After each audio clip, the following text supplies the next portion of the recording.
Welcome to all of you who have joined. I am Sandra Perez. I do have a PhD from UCLA in Hispanic Languages and Literatures. And, you know, I know it's tough, right, transitioning from undergraduate studies to doctoral studies, from a master's degree to a PhD. And so I'm hoping, right, that we can have a good conversation through the Q&A, and that I can share useful information with you regarding what to think about, right? How do you even begin that journey? I am a first generation Latinx faculty leader. So I get it from that perspective also, right? Some of the hurdles, some of the uncertainties, and please feel free to ask me questions as we go. I have about 10 slides that I want to share with you through a PowerPoint presentation. So maybe I'll go through 2 or 3 of them. We can pause for questions, right? And continue in that way. And then at the end, obviously you can ask as many questions as you would like as well. So I'm going to screen share and we'll take it from there. Initially, this was supposed to be an event that both Dr. Michael Perez in sociology and I shared, and he had a family emergency, was not able to join, but I want to honor his work. He and I put this together, and so I will be sharing both of our input and perspective. So preparing for a PhD, right? What does that mean? How do you go about it? So step 1 is for you to consider what is the best program for you, right? What are your academic interests and how would a PhD program support those interests, right? What is your professional goal, your career goal, and what programs can offer that to you? As I shared with you earlier, I was a first-gen student, so I didn't really understand that when I was looking for a PhD program. I knew that one of my interests was Chicana and Chicano literature, right? But I didn't match that with the institution's offerings. So for example, I applied to Chapel Hill, right, for their PhD, but they didn't have Chicano and Chicana studies, right? So that didn't make any sense, but I did that because I didn't know. So you want to take some time, right, to match your interests, excuse me, match your interests with the PhD, sorry. All right. Also, right, what are other disciplines that interest you? More and more, there are interdisciplinary studies. Maybe you're a historian, but you want to study history through literary texts, right? So you would need both. At one point, I had a student go to the University of Texas at Austin, and she was interested, on the one hand, in Latin America. She was also interested in disability studies, right? So that was a campus that did not have a PhD in disability studies focused on Latin America, but both opportunities were there, right? So the student could pool resources from Latin American studies, from disability studies, to build her curriculum and explore, right, this innovative area that didn't even exist as an official discipline or field. Hey, think about your goals, right? Why do you want a PhD? Why do you need a PhD? And it has to be clear in your mind, because a PhD is a long road. It took me 7 years from when I graduated as an undergraduate to get the master's degree and then the PhD, right? So in terms of time, it's a long commitment, and you want to be sure that that's, you know, something that you want and that you're willing to do. Think about your lived experiences and your identities, right? I am someone who was born in the United States. I spent a few years of my childhood in Mexico, right? And then came back. So I identified with the Chicano experience, with borderlands issues, with both Hispanic, more traditional Latin, culture, and also Latinx, what we call today Latinx. Back then it was just Chicano studies, right? So I wanted a program and I needed a program where I could pursue both, right? And my dissertation ended up being focused on the Chicano experience, right? The Chicano contemporary experience, but how that experience dialogued with the colonial era. What back then, right, today it's California, New Mexico, Texas, but back then it was Spanish territory, and then it became Mexican territory, and then eventually passed on to the United States, right? So think about, on a personal level, why do you care about that specific discipline, that specific area of study? All right. Communicate with the PhD granting institution, right? Talk to them, reach out to them, find out information more on a personal level. Every institution will have a graduate advisor, and that person, right, can give you insight into what it's like for a graduate student in their program. They can talk to you about resources, they can talk to you about financial aid, research opportunities, library resources, right? So many factors, housing for graduate students, housing for married graduate students with children, if you have families, right? When I was at UCLA, I lived in single graduate student housing, and then eventually I married, and for 1 year I lived in married student housing, and it's nice, right? There was a children's center, there was transportation to and from campus. So just resources that make a huge difference when you're trying to balance different aspects of your life. With faculty, remember that as an undergraduate student, right, you are learning information, you are processing information, you are giving analytical, critical interpretation of information.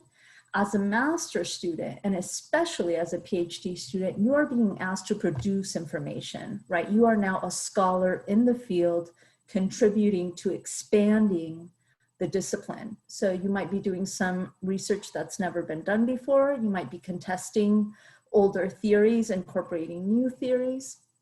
So it's really important at the PhD level, not that you look at the institution, but that you look at specific faculty members, their research, right, their interests, and if those faculty can support you in your own pursuits, right, your own intellectual pursuits. So it's an important thing to look not at the institution, but at specific faculty and their research areas. So be sure you do that. When you reach out to a faculty member, be professional. Professor so-and-so, Dr. so-and-so, I am, Sandra Perez, and I'm interested in applying to the PhD program. I read your article about blah, blah, blah, and I'm really intrigued by the research that you do on blah, blah, blah, right?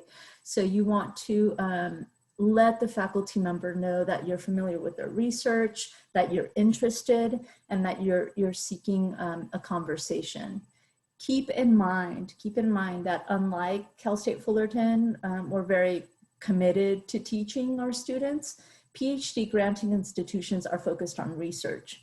And so the faculty's tenure, promotion, job security is based on the research. So many times they have less interest or less time, right, to devote to students than you would at a different type of institution. So just, be brief, be considerate that, these are busy people that you're reaching out to. Talk to fellow graduate students.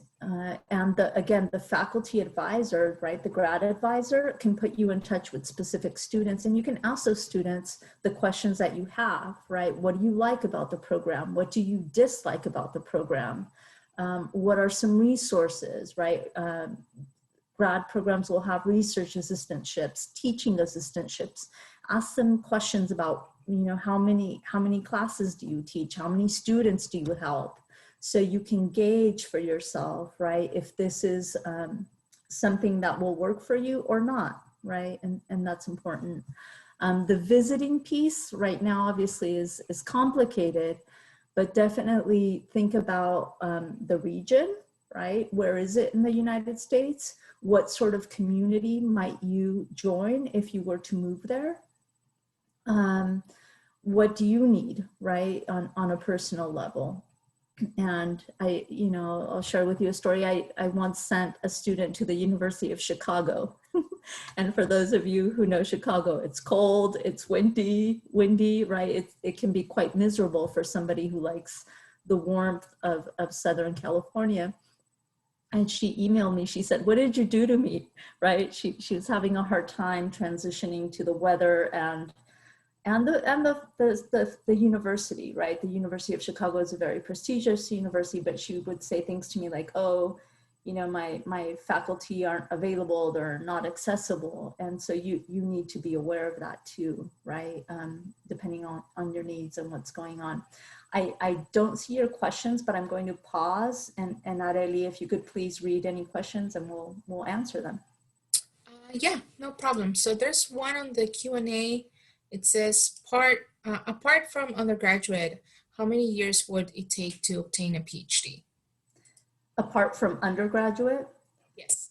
I would say at least 5, right? In my case, it took me, I could have completed in 2 years the master's degree, right? But it took me 2.5. I was, at the master's level, I had chosen linguistics as one of my fields and then moved away from linguistics towards other fields for the PhD. So that transition took me a little bit longer. But you need to complete coursework, and then you need time to write a dissertation.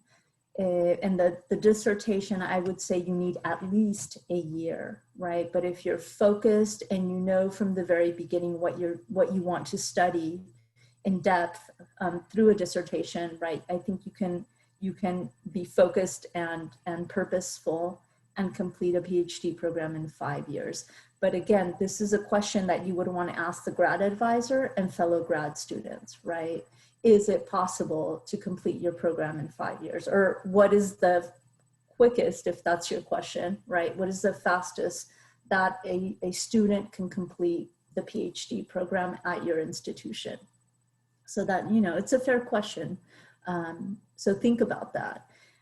The other side of it is because the PhD programs are so long, right? There's typically quite a bit of funding, right? And it's funding for the whole time, the 4 or 5 years that it might take you to complete that PhD. So that piece can be really attractive, right? For those of you who really love to learn and enjoy in-depth studies, right? It's a dream come true to be on fellowship, to have financial support to be able to do that. But you just need to understand what financial resources are being offered to you, right? And what that means for you, for your personal life. Is there another question? Yeah, there's another one. What do you feel is important to prioritize as an undergraduate or master's to prepare for a PhD program? You really want to, as an undergraduate master's student, you want to be familiar with research in your discipline, right? Absolutely, if possible, attend a conference, share your research, right? Get feedback on your research. If possible, go ahead and publish. Things are always changing, and I would say right now, you must, as a PhD student, you must publish, right? It's key. In order to, from the PhD, either move into a research position or move into a faculty position where you will be asked to do research, right? So you want to expose yourself to doing research, to writing about your research, right? And sharing it in your academic, intellectual community. That's important. You also, and this is something that when Dr. Mike Perez and I did the presentation, we really stopped to share this with you. You need to make sure, right, that the work you are doing matters to you, right? So knowing who you are and where you fit in to that discipline, to the area of study is super important, right? I recently spoke with a former student of mine who's now interested in going after a PhD program in philosophy, right? So this is a Latinx male student who, as an undergraduate, right, did not feel that he had access to philosophers from Latin America, to third, I don't even want to say it, sometimes referred to as third world regions, right? So if you want to go into a discipline to open it up, to diversify it, to add new and different perspectives, be aware of that, right? Because there's a disciplinary tradition there that maybe is Eurocentric, that maybe is very white, right? And if you want to come in and contest it, if you want to come in and expand it, be prepared for some pushback, right? And at the end of the day, if you're a student and you're going into an institution that has been doing things a certain way, you have to be able to deal with that, right? It's not that you won't be able to at some point graduate and expand the field in the way that you see fit, but you might feel some frustration, right, as you're going through that process. If the readings, if the pieces that you're being asked to study aren't really what you care about, right? So know that there are those moments, but definitely expose yourself to research, expose yourself to conferences, expose yourself to publications whenever possible, and think about what are the theories, what are the ideas in your discipline that you care about, right? What area specifically would you want to go into? I'll take one more question, Areli, and then we'll move through a couple more slides and then do more questions. Yeah, no problem. So the next question is tips for funding or how you were able to financially cover your PhD cost. Okay, so there's typically a combination of pieces to your financial packet, right? If you've done really solid work as an undergraduate or as a grad student, as a master's level student, maybe, right, you will be accepted into a program with full funding. And that would be fabulous, and so you should say yes, right? In my case, for many students, it's not, right? So I know for Mike Perez, Dr. Mike Perez, he was fully funded. I was not, right? So what did that look like for me? Well, I accepted a teaching assistantship, which meant that I would be responsible for teaching introductory level Spanish classes. I was in a PhD at UCLA for Hispanic languages and literatures. So my TA-ship was teaching Spanish, which was fine with me, right? As part of that, I received access to reduced tuition. I received health insurance, dental insurance, vision insurance, right? And so between the payment for my TA work and the reduced fees, I was able to afford, right, my PhD program. Once I became a master's, once I received the master's degree, I was also able to go out into the community and teach part-time at a community college. And so that augmented my revenue, right? And I just, I looked for opportunities in terms of scholarships and in terms of work to cover my expenses. And it was never a big problem for me. Okay, so I'm going to continue and then we'll come back to more questions. Okay, timeline. You need to know when the application is due, right? So I can tell you that for many of the humanities programs, I've just finished a bunch of letters of rec for students. So around December, January, a lot of programs want the applications are due, right? Right now, it may have shifted a little bit because of COVID. Maybe you have a little bit more time. It just depends. I know that in the sciences, medical school and whatnot, applications are typically due in the summertime, right? So be aware of your deadline, the type of program that you want. Again, find faculty and programs that interest you, and then begin working on the different pieces as soon as possible, right? And typically the middle of a semester is not ideal, right? Typically winter session, summer session, times of the year when there's less on your plate are better, right, for taking care of these pieces. So you want to work on them ahead of time. You want to put together a personal statement. You want to work on a writing sample. And this is where you can be strategic, right? If you've already written something for a class and you take that paper and present it at a conference, and then you get feedback and you publish it, that's your ideal writing sample, right? Where you've been working on it over time, getting feedback and refining it. So you want to show your best work, right? And you want to show something that shows your ability, your skills within the discipline that you're applying for the PhD. Exams, it depends, right? Excuse me one sec. Sorry. For exams, if you're applying to a humanities-based program, many times it's the GRE. In my case, I had to take the GRE, but it was not a problem because the program was bringing in a lot of international students and students who were non-English speakers or non-native English speakers. The GRE wasn't a big deal. You needed to take it, but it didn't really determine if you were going to get into the program or not, right? So ask that question, be aware of what exams are required, the GRE, right? Law school, it's the LSAT, med school, it's the MCAT. And if they require the area exam, right, the GRE psychology exam on top of the regular one, and if it matters, right? And if it matters, then you should definitely spend some time studying. You know, back when I was applying, I couldn't really afford to pay hundreds of dollars for a course, but a friend of mine could, and she shared her materials with me. So I studied, you know, on my own with just books and things, and you can do that too. The personal statement, right? Be genuine. Don't try to imagine their ideal grad student and then become that for purposes of the application. Be who you are, right? So explain why you want to study what you want to study. Focus it on you, your interests, your intellectual pursuits, your academic goals, right? Your identities.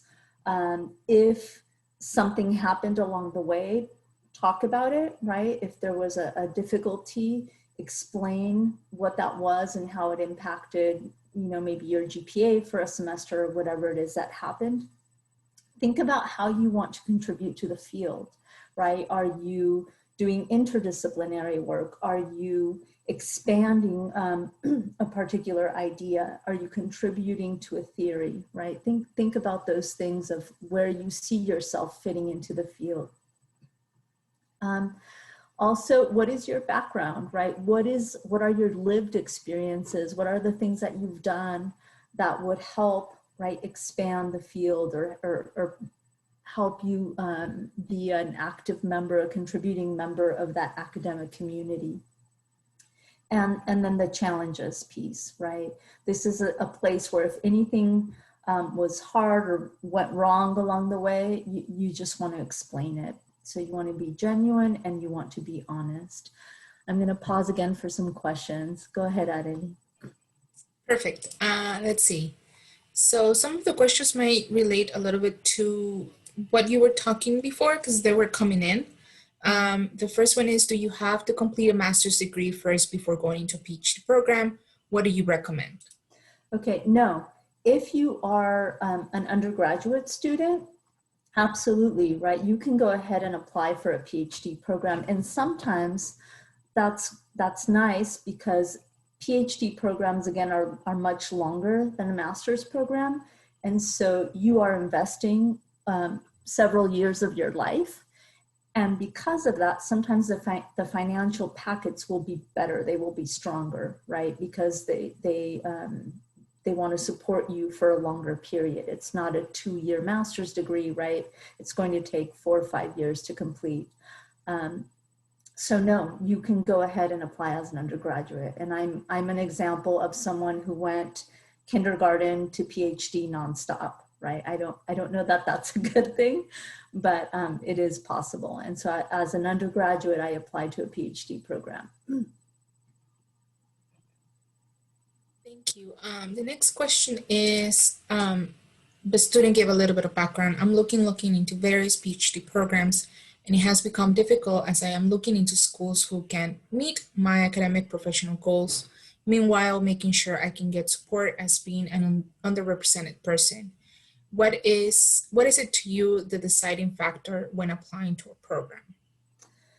I would encourage you to apply to programs that if they don't have exactly what you want, the faculty are there to create what you want, right? So going back to the example of my ex-student who went to the University of Texas at Austin, right? The program she wanted didn't exist, period, right? But the elements were there to build what she wanted. So really pay attention to that. Are there researchers in other departments, other colleges that you can bring together for your PhD committee, right, to guide your studies? So number one is identify potential faculty you can work with and then apply. Go ahead and apply. Once you apply, the institution will respond to you, accepting you or not, right? And if they accept you, they will offer you a financial packet. When you look at that financial packet, right, you will know whether or not this is going to work for you. So if you apply, to 5 schools, 3 schools admit you, right, you look side by side at the financial packets. What does this mean for me, right, for my responsibilities, for the things that I want to do, and then you accept whatever you consider is best for you. In my case, it came down, I was going, if I wanted to go for the PhD at that time, I had 2 choices, right? It was either going to be UCLA or USC. So I was going to LA regardless, right? And then from there, it just became a matter of looking at both institutions. USC offered more financial support, but it's also a lot more expensive, right? So I looked at those things and made my decision. Yeah. One more question, yeah. The next question is, do we need professional full-time experience to be admitted into a PhD? I am a grad student who has only held student worker positions. Yeah, no, absolutely not, right? All of my work experience, I had done teaching, I had done international teaching, but I wasn't an undergraduate, right?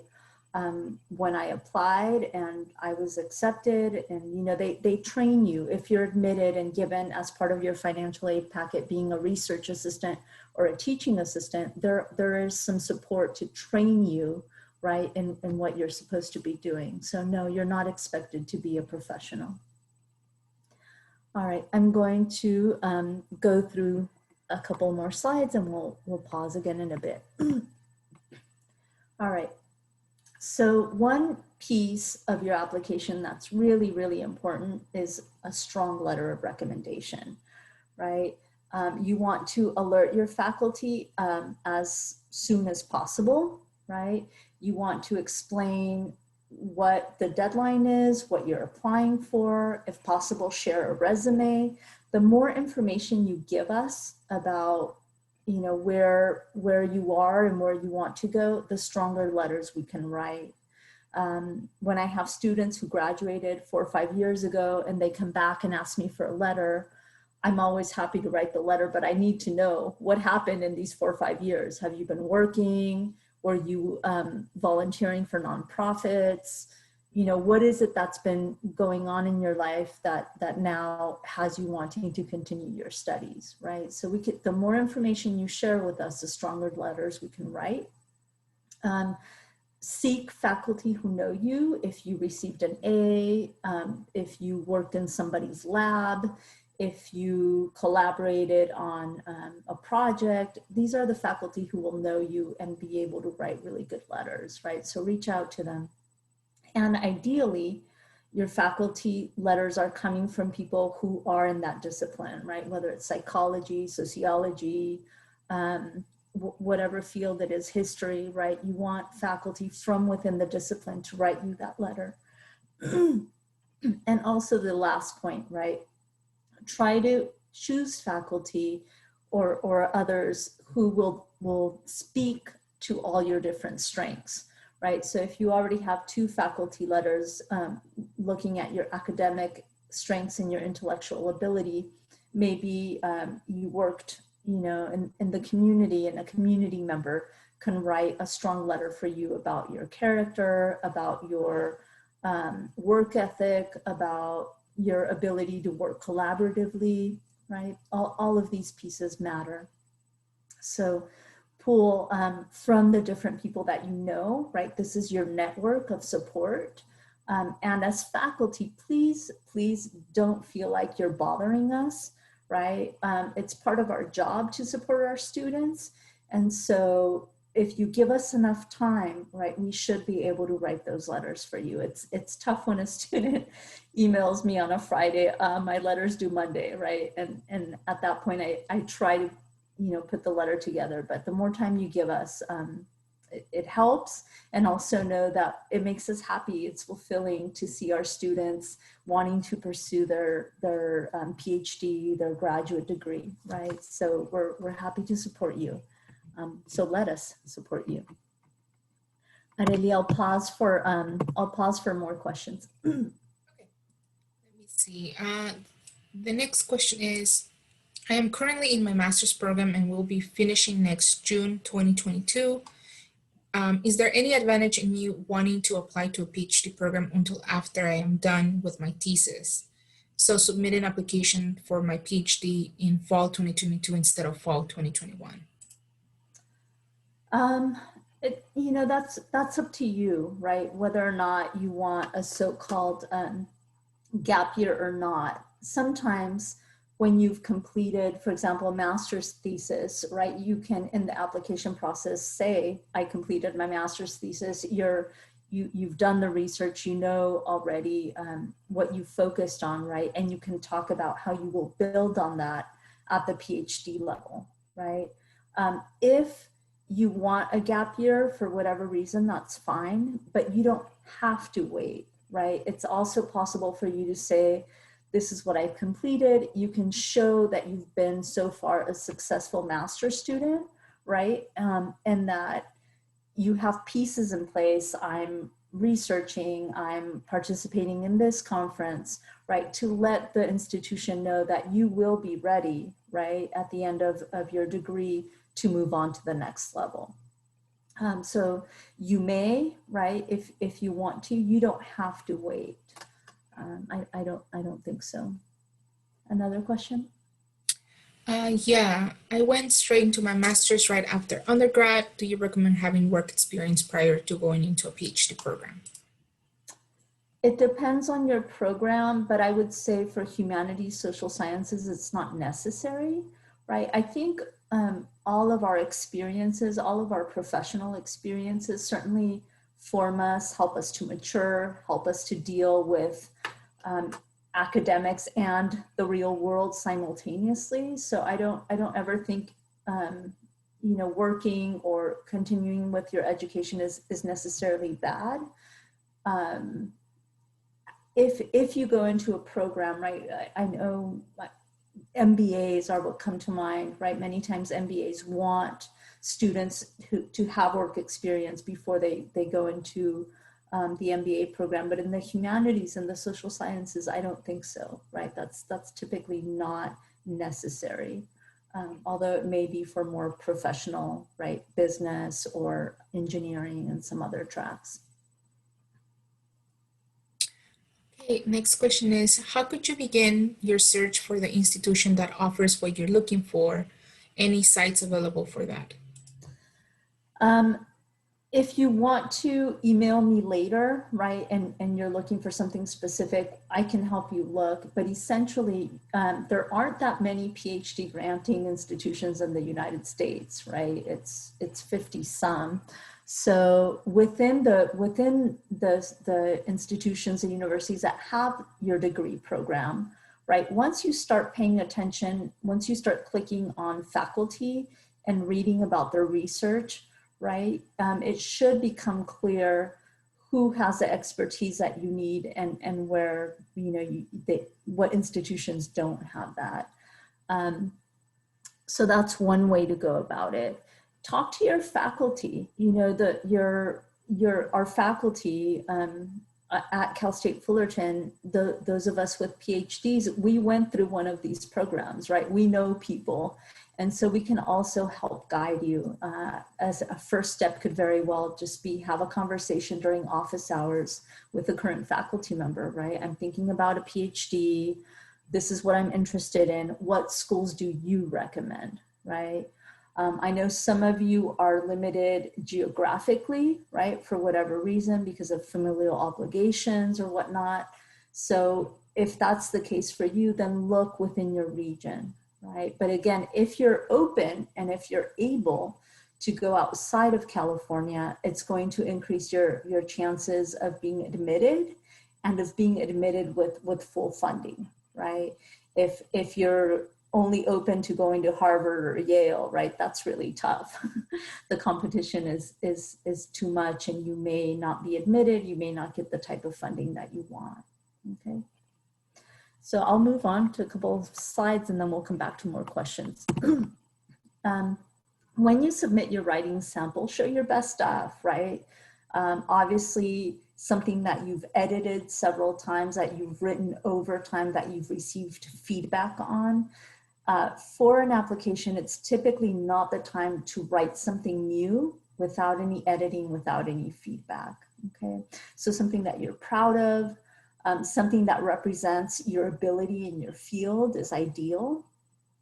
If you're looking at doing interdisciplinary studies, right, you can show something that brings in, you know, 2 or more disciplines. That's also a good idea.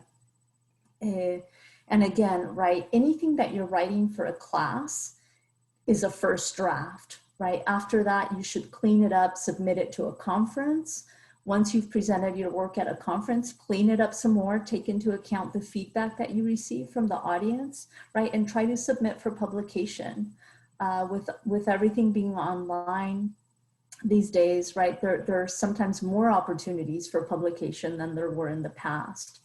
A lot of open access journals. So, excuse me, just look into it and try to go through that series of steps, right? Write something, edit, present at a conference, edit with feedback, right? Submit for publication. If it gets rejected, right? Hopefully you will get feedback on why it was rejected. You can address those issues and resubmit to a different journal for publication. Okay, so all of those things are okay. Funding, PhD with limited resources, right? So for PhD programs, you will, right, receive some sort of funding, and it's just a matter of whether or not you are open to that particular package, right? If they offer you funding in the form of a teaching assistantship, a research assistantship, will you say yes, right? And what does that mean? Typically it's 10, 15 hours of your week, right, are going to teaching, are going to researching and helping out a faculty member. Those experiences can be really good because they're also training you as a researcher, as a future professor, right? So think about that too. Cal State Fullerton, the CSU system in general, we are teaching institutions, right? So it's important for a professor to do well or to be successful in a CSU, right, to be a strong teacher and a researcher, right? And in some cases, the teaching is more valued, the strong teaching than the strong research, right? If you go to a UC, if you go what is known as an R1, right, a tier 1 research institution, then research is the most important task. And if you're a bad teacher, nobody cares, right? Provided you're a strong, good researcher. So think about what aspects you enjoy and know that you will have to fit, right, later on your focus, your strengths with a particular type of institution. For someone like me, I started teaching, TAing at age 19. I enjoyed teaching. I always knew I wanted to be in an institution that valued teaching, right? So a CSU was perfect for me. You can apply for funding outside of the institution, right? Sometimes there are private funds, there are organizations that have funding for students as well, right? Different fellows programs that you can look at.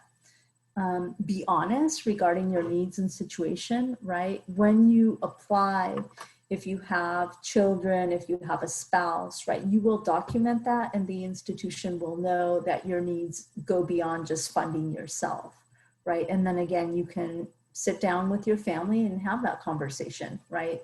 This is what I've been offered, you know, does this make sense for us? Do we all want to do this? And live within your means. Especially in the humanities, right? If you're going into the humanities, you're not going in it for the money. We're not people who make a ton of money. We never have been, we never will be, right? So think about that, right? What sort of living situation do you want? Is it important to you or not to have a fancy house and a fancy car, right? You can afford a, you know, regular stuff. As a humanities professor, the job market is tough, right? So you just want to be aware of, once you have that PhD, what does the job market look like? What opportunities will be open to you, right? And so that you don't end up with a ton of debt, you just want to be mindful. I will share with you that in my case, I graduated with a $40,000 debt. And part of it was because I used some of my money to help my brother who was in medical school, right? So part of the loans that I took out helped me and some of it helped my brother. We both graduated. He paid his debt right away and it took me about 5 years, right, to pay back the part that I had used for my degree.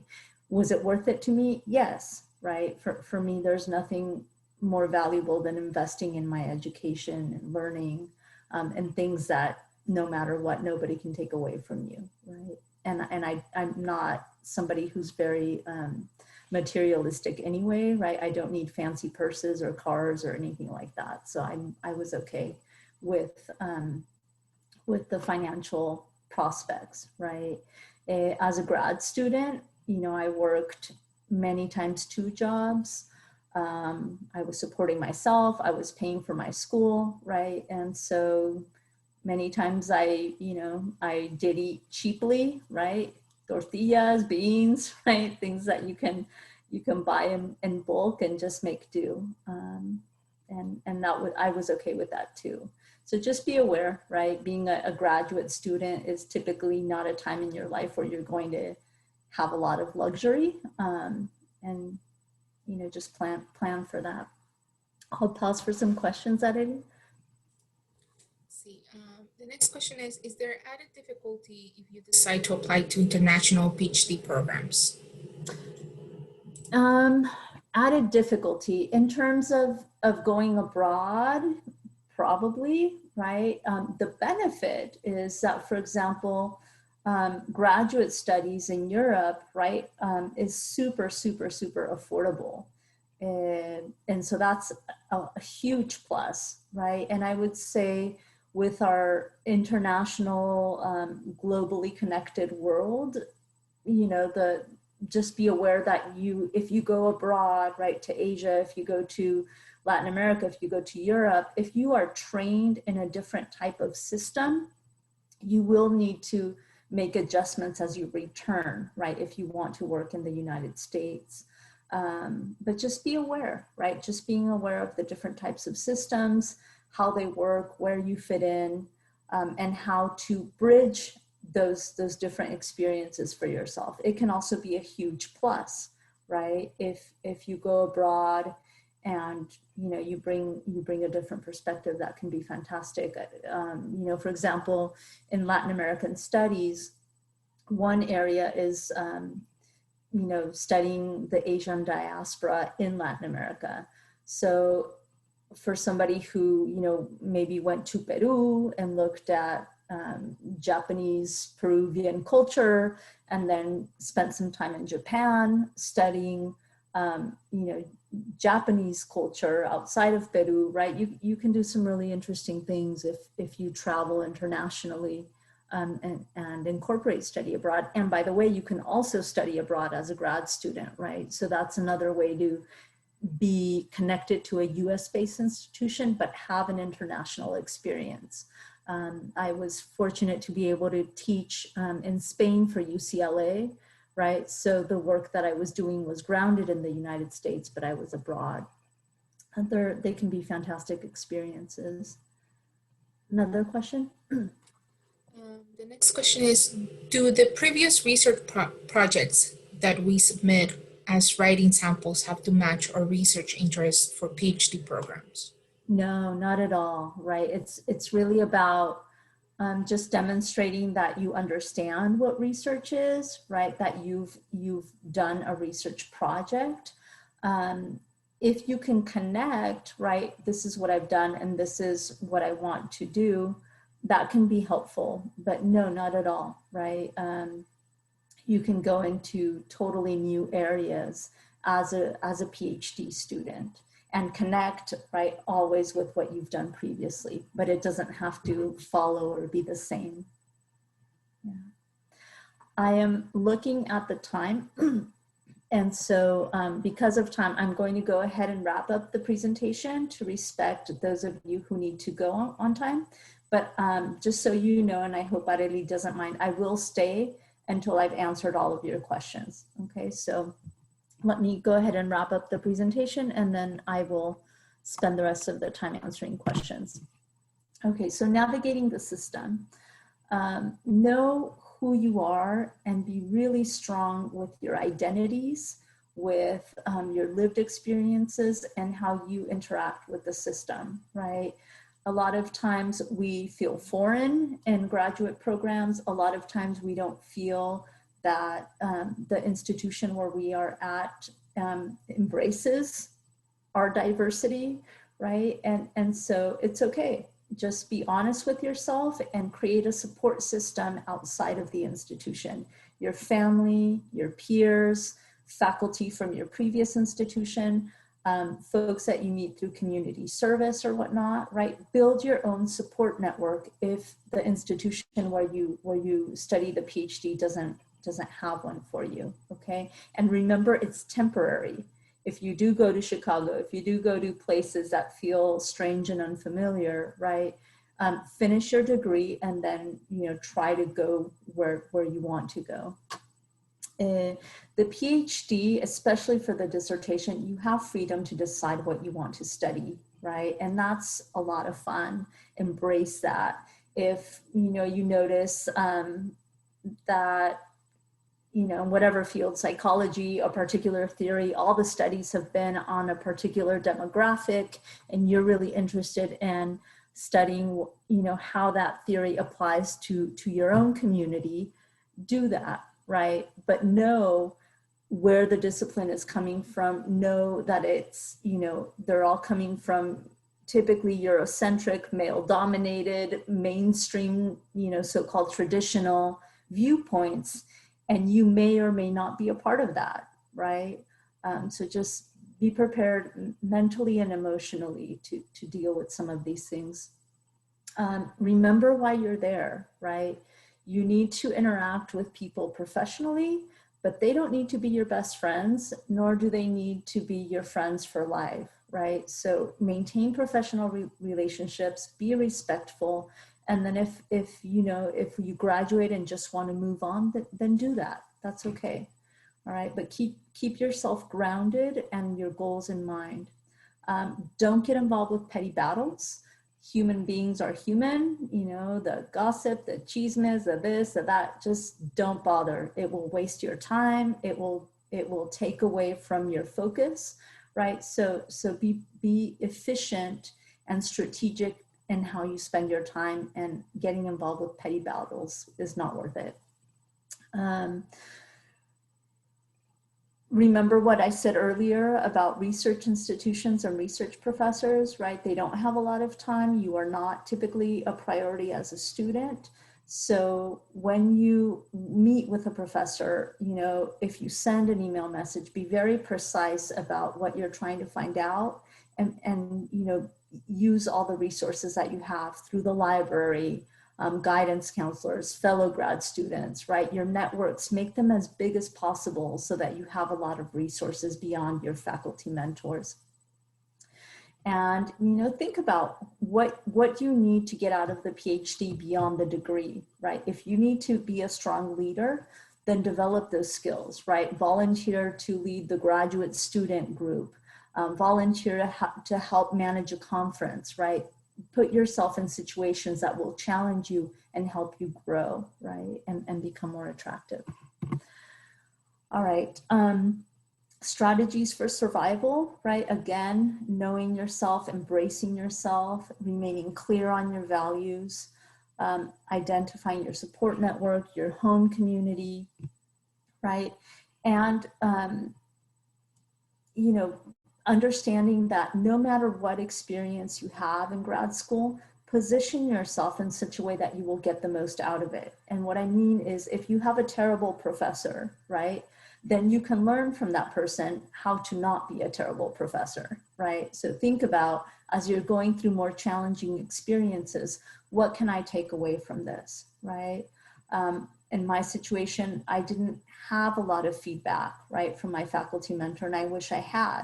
So what did I learn from that? When I'm in those situations, right, I want to be more attentive to my students. I want to be more student-centered because I know what it feels like when you don't get feedback, right? That sort of thing.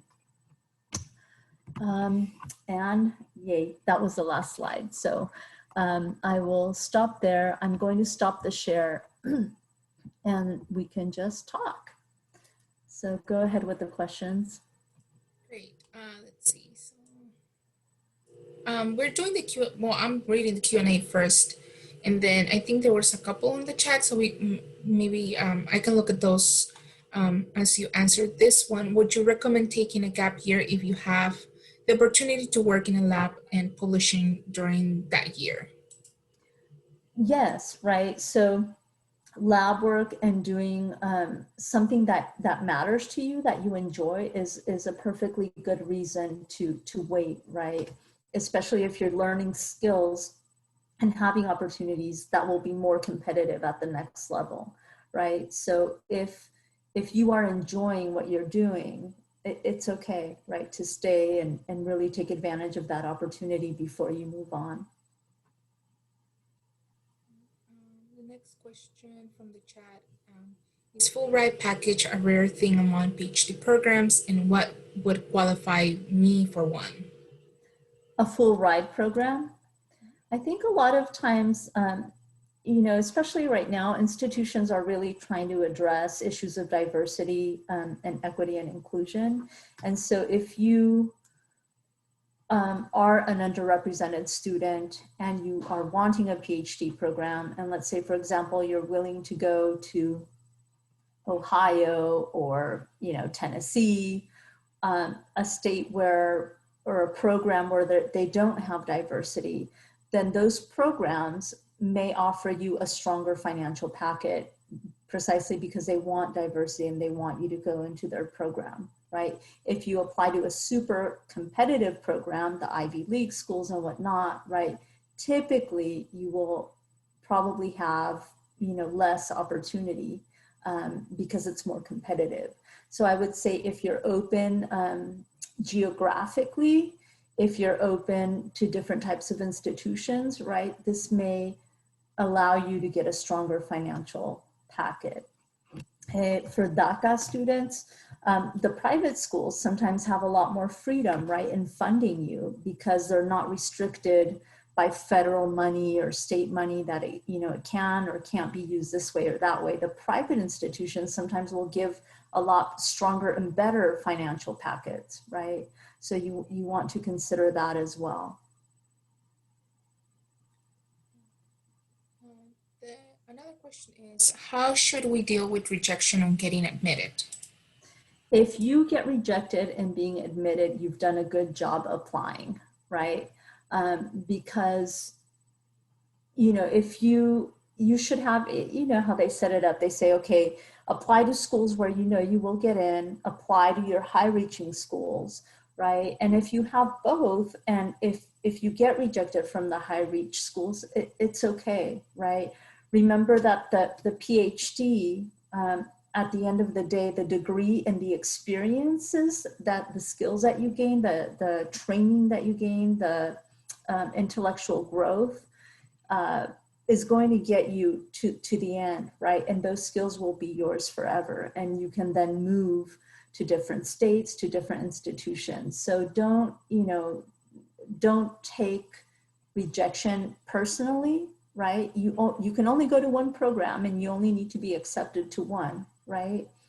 Just do your research and try to match your interests with a specific program. And remember, if you want something that the institution does not have, right, they're not going to accept you. They can't offer you a PhD in something they don't have, okay? So it's not bad, it's not negative. Okay. The next question is, do you have words for encouragement to a fellow first-generation Latino who is considering to pursue a PhD? I'm currently working on my master's in secondary education at CSUF. I mostly know what I want to study, but I am concerned that I do not have the intellectual means to handle a PhD program. Yes, you do. You all have the intellectual means to handle a PhD program, period, right? Being first gen doesn't mean you're not intellectually capable. It means we don't come to the institutions with an understanding of how the institution functions, period, right? So ask questions, get insights into how things work, right? And you will be fine. It's not about intellectual ability when you're a first gen student. It's about not knowing how institutions of higher learning work, right? So ask people who you trust, right? What are the skills that I need, right? I was a grad student that I always felt intimidated by research, right? So I did not participate in conferences and publications as I should have, right? Because I was intimidated. But don't be intimidated. Look at the areas of growth that you need and go for it, right? And if you fail, or if it's hard as a grad student, that's okay, right? Keep trying and you will get better. But please don't ever think that you don't have the intellectual ability. That's not true, right? We all do. We just, when you have parents who have not had an education, and my parents, my mother finished 6th grade, my father, had 6 months of formal education, you just don't know, right? And it's hard to ask questions because you don't know what you don't know. But surround yourself with support networks and they will help you. And just remind yourself that you're there to get your degree and you will figure it out and you will be fine. That's great advice. I do want to honor that it's 7 p.m. Like Dr. Perez said, we're going to stay and answer questions, but I'm going to stop the recording now.